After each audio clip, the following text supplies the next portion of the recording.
Hello everyone, my name is Sheila Curtis. Today I'm going to be discussing with you the dominant narrative and the counter-narrative of faculty life in the professoriate. To start this off, I wanted to give you a quick little quiz to test your knowledge on the current report that came out from CNBC actually this year. Which three jobs were rated the least stressful in America? You think it's A, yoga instructor, photographer, and welder? B, professor, gardener, car salesman? C, professor, information security analyst, and diagnostic medical sonographer? Or D, hairstylist, cashier, and medical records technician? The answer is C. And this occurs for a couple of different reasons. These tend to be the typical 9 to 5 jobs. They don't require a lot of physical labor, so these are going to be more of the desk jobs and things like that. Let's take a look at how the myths surrounding the professoriate can affect the public's opinion. Professors have flexible hours and basically make their own schedule. We know that this isn't necessarily true. However, as professors do work their way up to tenure, they may have more of the flexibility in their schedule. They will get some time off to do their research and things like that. However, this is not what happens for the majority of professors who are adjunct and non-tenured faculty. Professors use the same material year after year and they don't need much time to prepare. Is this true? No, not necessarily. We may use the same basis of the information and build upon that each year to, to stay relevant to the times, to update our research, and then to also make sure that we're individualizing this to the students that are coming in each year. And obviously this does take a lot of time, so it's a myth. That is a myth. The third one. Academic freedom equals lazy professors who get paid to talk to people and be on the computer all day. As we all know, again, this is still not true. Academic freedom is something that is critical to expanding knowledge in higher education, and it does not mean that the person who is a professor, that they're lazy. They are hard at work on research and mentoring students and making connections with other professionals and things like that. So, again, that is a myth as well.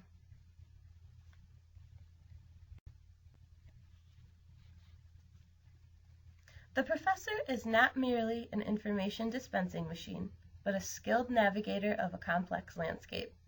This is a quote from William Badke. So I wanted to discuss with you we're going to transition now into the counter narrative. So let's talk a little bit about how that's different from the dominant narrative. So right now the dominant narrative focuses on how professors may be lazy. They may have a lot of flexibility in their job schedule.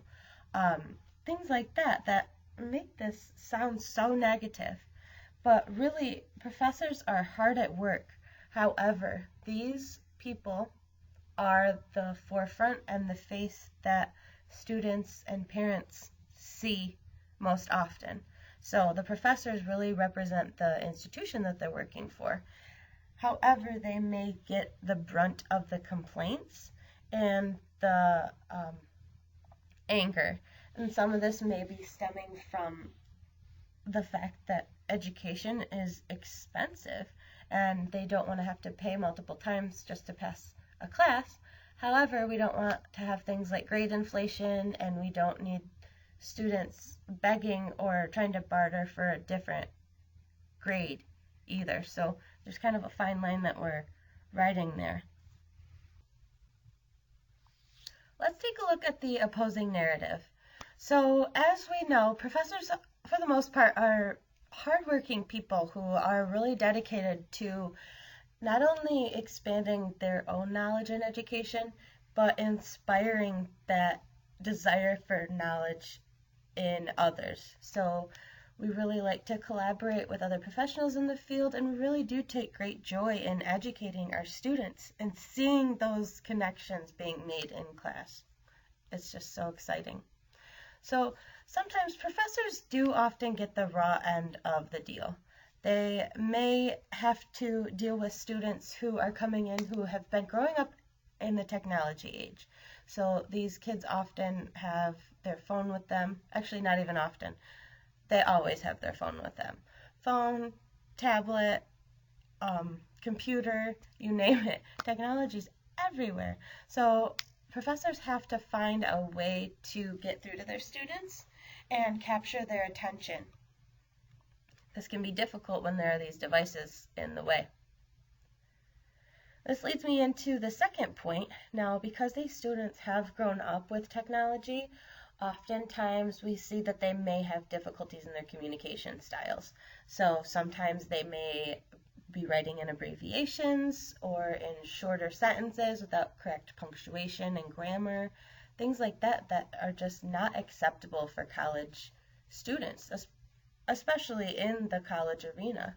So that is a real difficulty that professors have to overcome to help their students learn. Professors may often have difficulty with their own boundaries. So due to being so busy all the time, they're trying to multitask and get more things done at once oftentimes. So you may have set office hours and you get to the office early to work on either grading some papers or working on a presentation, and a student comes to your office and you invite them in to talk with them. You are then beginning your office hours early, which is absolutely fine, that's your choice.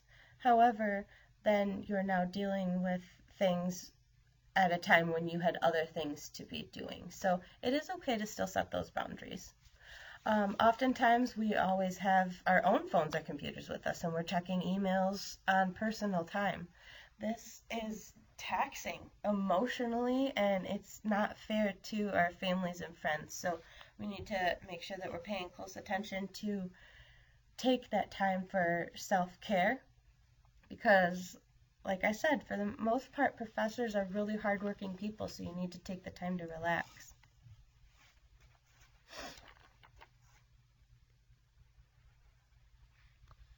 College is just as much about the social experience as it is the academic education, and we need to keep that in mind as professors.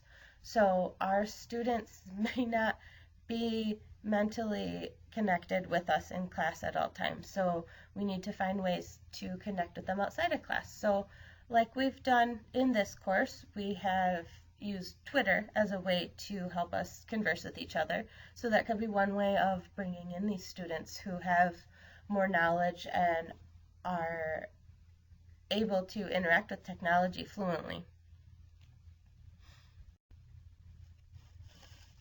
We teach because we love to teach, and that is just it. So no matter what the public's view is on higher education or the faculty in higher education, we can't always change that. We can, however, continue to provide commitment to our courses and to our students. Being involved on campus, whether this is an online class, so that would have to be virtual, or on site, it's going to be very critical to helping us get the word out there about what is actually being done in higher education these days.